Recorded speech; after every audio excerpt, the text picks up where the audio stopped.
날씨가 정말 화창하니 참 좋습니다. 정말 이렇게 화창한 날에는 어디 놀러 가고 싶은데 산골 소녀는 이제 본격적으로 농번기가 시작되었습니다. 지금부터는 게으름 피우면 안 되는데 워낙 게으른 사람이다 보니까 글쎄요, 올해도 잘 모르겠습니다. 제가 설 지나고부터 고로쇠 수액을 받기 시작해서 고로쇠가 나오기 시작하면서 조금 후에 신나무 수액을 받고, 그 다음에 신나무 수액이 고로쇠나 신나무가 끝나갈 무렵에 자작나무 수액을 받고, 자작나무가 끝나갈 무렵에 다래나무 수액을 받습니다. 저는 우리가 먹는 수액이 참 많죠. 근데 대표적인 게 단풍나무 계열, 고로쇠, 신나무, 당단풍, 이런 거 있죠. 예. 이런 단풍나무 계열과 자작나무 계열, 자작나무, 거제수나무, 물박달나무, 박달나무, 사스레나무, 이게 자작나무 계열이죠. 대표적인 게 이런데, 자작나무 계열은 수액이 따뜻해지면서 나오기 때문에 유통이 참 힘들어요. 그래서 우리나라에서는 자작나무 수액이 그렇게 많이 유통되지 않고 있습니다. 그런데 제가 마셔본 결과 역시 수액의 환경답게 자작나무가 최고입니다. 그렇다고 고로쇠 수액이 나쁘냐? 그건 아니고요. 무기질 함량이 월등합니다, 자작나무가. 그러나 추운 겨울에 고로쇠나무 수액을 생산할 수 있기 때문에 지인들한테 이렇게 나눠주기도 좋고 부패하지 않으니까요. 그런데 자작나무는 이렇게 따뜻해지면서 나오기 때문에 쉽게 부패합니다. 그리고 다래나무 같은 경우는 무기질 함량이 월등하게 높음에도 불구하고 당도가 거의 없다시피 해요. 제가 그 분석표는 보지 못했는데 어찌됐든 제 입맛으로는 정말 너무 심심한 물, 그래서 따뜻한 때에 채취가 됐어도 유통이 아주 쉽습니다. 근데 너무 맛이 없기 때문에 찾지 않는데, 다래나무 수액도 결코 간과해서는 안 됩니다. 우리 몸을 위해서는 다래나무 수액도 적당량 드셔주시는 게 좋을 것 같습니다.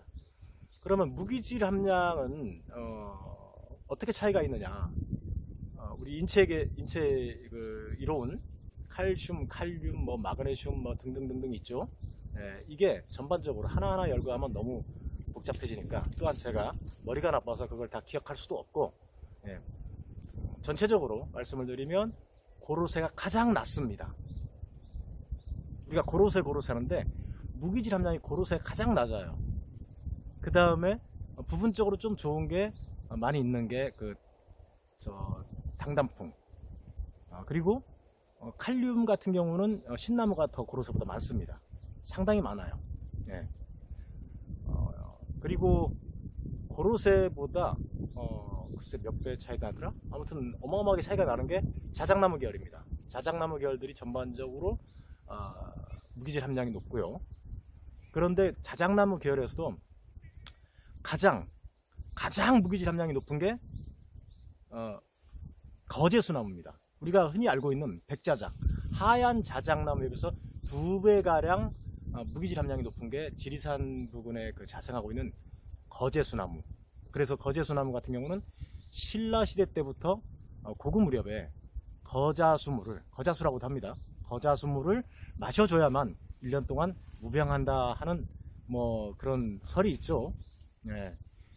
그리고 백자작이 그리고 그 다음이 물박달. 물박달하고 자작나무는 거의 비슷한데 자작나무가 약간 무기질이 좀 함량이 더 높고요. 그리고 이제 박달나무, 그 다음에 사스레나무하고 그러니까 거제수나무하고는 같은 자작나무 계열인데도 현격하게 차이가 많이 합니다.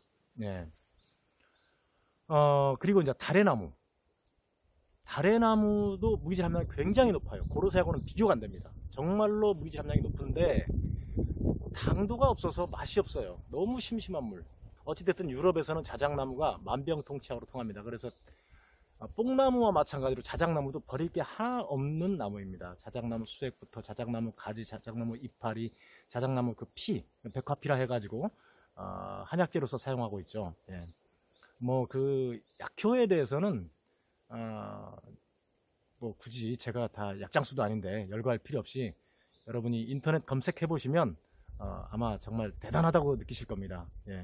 자작나무 수액 아무나는 아니죠. 예, 몸이 뭐 많이 차가우신 분들은 수액도 좀 적당량 드셔야 될 것 같습니다. 물론 우리가 채소 다 차가운 것들입니다. 거의 우리가 따뜻한 식물들은 그렇게 흔치가 않아요. 그래서 제가 생강나무라든가 쑥 등 이런 것들을 많이 권하게 되는데, 이게 따뜻한 식물이죠. 이런 것들을 적당히 가끔 드셔주시는 게 좋습니다. 우리가 찬 걸 피하다 보면은 먹을 게 아무것도 없어요. 그래서 수액은 끓여 드시면 안 됩니다. 끓여 드시면 물 분자가 커지기 때문에, 물 분자 얘기가 나왔으니까 수액이 좋은 점이 그겁니다. 우리가 이제 제가 조금 전까지 무기질 함량에 대해서만 얘기했는데, 수액은 물 분자의 사이즈가 일반 물에 비해서 최대 5배까지 작습니다. 자작나무가 수액의 황제라고 부르는 이유가 바로 물 분자보다 사이즈가 5배 정도 작기 때문에 체내 흡수율이 높습니다. 고루쇠보다도 훨씬 더 작아요.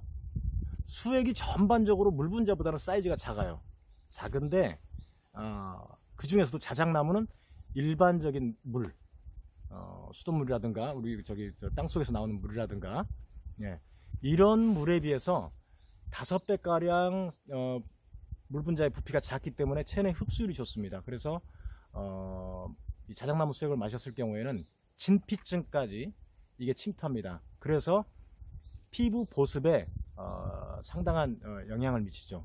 그래서 자작나무 수액으로 화장품을 만듭니다. 화장품 원료로 사용되고 있는 게 자작나무 수액이죠, 유일하게. 그러니까 수액 중에는 가장 물 분자가 작다. 미네랄 함량도 굉장히 중요하지만 물 분자 사이즈, 이거 굉장히 중요합니다. 얼마만큼 흡수율을 높일 수 있느냐, 체내 흡수율을. 그래서 우리 그 표피, 피부에까지 영향을 미칠 수 있느냐. 그래서 아마 자작나무 수액이 수액의 황제라고 부르지 않나 라는 생각이 듭니다. 미네랄 함량도 높은 데다가 물 분자 사이즈가 작기 때문에. 그래서 저는 오늘 어제 자작나무 수액을 처음 수액을 채취하려고 작업을 했어요. 한 5그루 정도.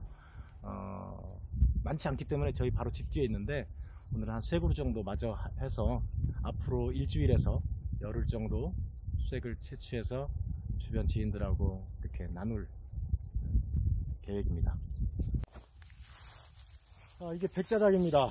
제가 자작나무 수액을 맛보고 워낙에 자작나무에 빠져가지고 이 자작나무를, 묘목을 몇 년 전에 심었는데, 심어서 일부 산에다가 옮겨 심게 하고, 그러니까 뭐 저는 시키지 않아도 이렇게 살림을 잘 가꾸는 거죠. 제 주변에 있는 산이니까. 종이짝처럼 이렇게 벗겨지죠.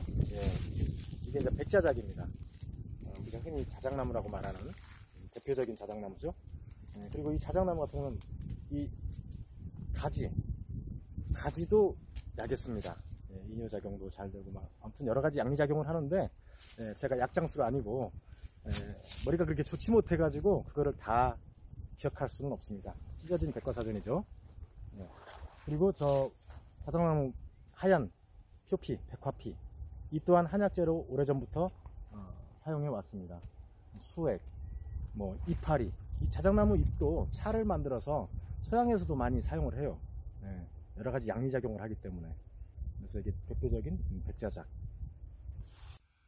여기가 제가 정말 너무 자연에 감사하는 자작나무 군락지입니다.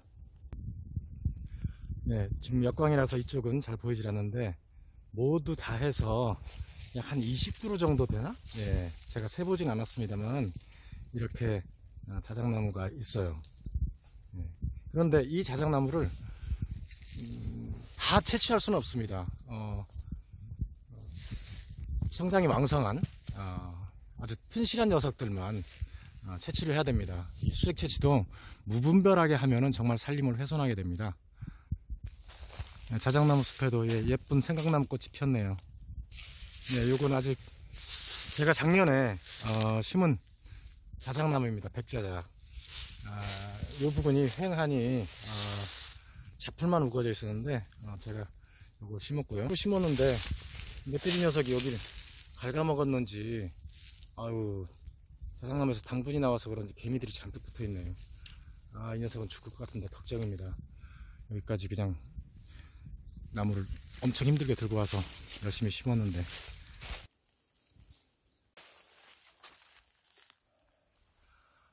이 수액 채취할 때 요령이 있습니다. 아무데나 막 뚫는다고 수액이 잘 나오는 게 아닙니다. 제가 정해본 결과 햇빛이 잘 드는 쪽, 그쪽이 아무래도 나이테가 듬성듬성하지 않습니까? 그래서 아마 더 잘 나오는 것 같습니다. 햇빛이 잘 들어오는 곳.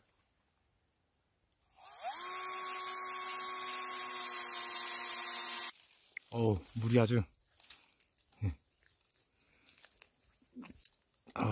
제때 채취를 시작한 것 같습니다. 조금 늦은 감은 있지만 너무 일찍 시작하면 괜히 나무만 혹사시키는 것 같아서 올해는 뭐 조금만 총 8그루 하려고 그랬는데 7그루 밖에는 안 할 겁니다.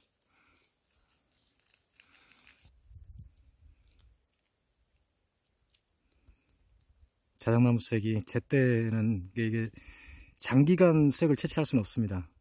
약 열흘, 길면 열흘 정도. 네. 이 자작나무의 이 자국은 누군가 멧돼지 잡으려고 올무는 거를 아주 오래전에 놓은 거를 제가 와서 그 와이어를 자르고 나무를 숨을 쉬게 해줬습니다. 이 녀석 아마 그 올무 때문에 성장하지 못하고 고생을 많이 했었을 겁니다.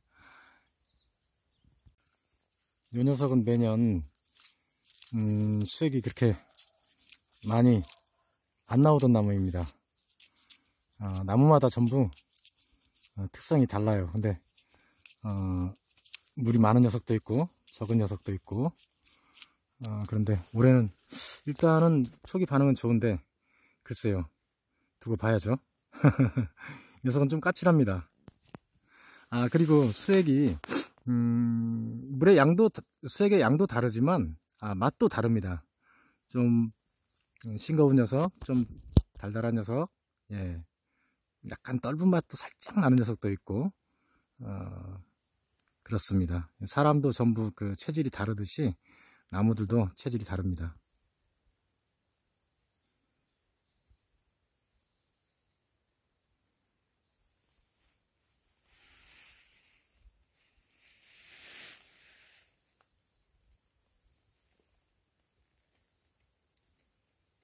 이게 올해는 아주 제대로 수액을 저에게 선물하려나 봅니다. 수액 양이 굉장히 많습니다.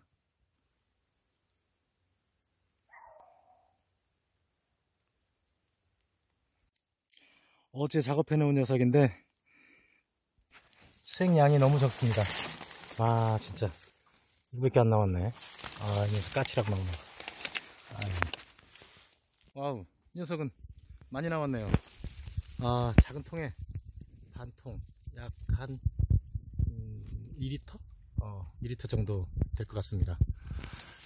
나무의 굵기는 조금 전 거하고 거의 비슷한데 오히려 이게 조금 더 가놉니다. 5cm 이상 지경이 될 것 같은데 물의 양은 몇 배, 5배, 10배? 10배 정도 차이가 많이 나네요. 이렇게 나무마다 체질이 다릅니다. 그리고 수액이 나오는 시기가 다르고요. 사람의 체질이 다르듯이 나무도 저마다의 체질이 있습니다. 이 녀석은 작년에는 물이 많이 나왔는데 올해는 좀 수량이 적네요. 때가 좀 늦어서 그러나 시기가 각기 다르다 보니까 산에서 내려가는 길입니다. 바로 저희 집 뒤편인데 지금 황금빛으로 숲속이 좋죠. 그런데 이 잣나무에서 낙엽이 수북히 쌓여 가지고 굉장히 미끄럽습니다. 제 지금 그림자 보이시나요? 지게를 짊어졌는데 낙엽 때문에 미끄러워서 굉장히 조심스럽습니다. 그래도 미끄럽지만 저는 항상 즐겁습니다. 운치가 있잖아요. 예, 이제 산에서 작업을 다 마치고 내려왔습니다. 예년 같으면 제가 컵을 가지고 가서 산에서 꼭 한 잔을 하는데, 아까 깜빡하고 컵을 안 가지고 왔어요. 그래서 지금 채취해온 걸 최초로 시음을 한번 해보겠습니다. 올해는 물맛이 어떨지.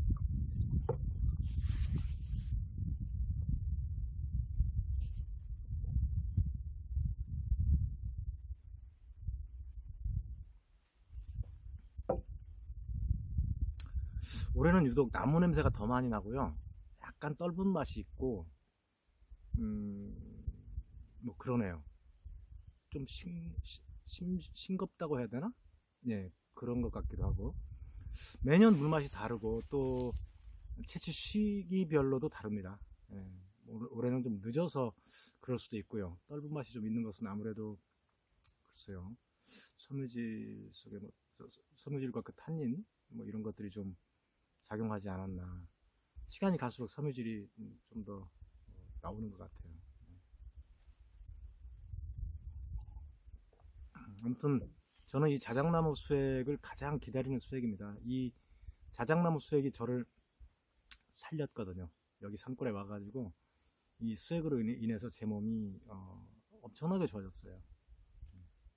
그래서 뭐 사람마다 다르겠지만 저는 나를 살린 자작나무 수액, 역시 유럽 사람들이 황제의 수액이라고 일컫는 이유를 저는 실감합니다. 네. 자, 어제 오늘 산골소년 고생했는데 박수 한번 쳐주세요. 네.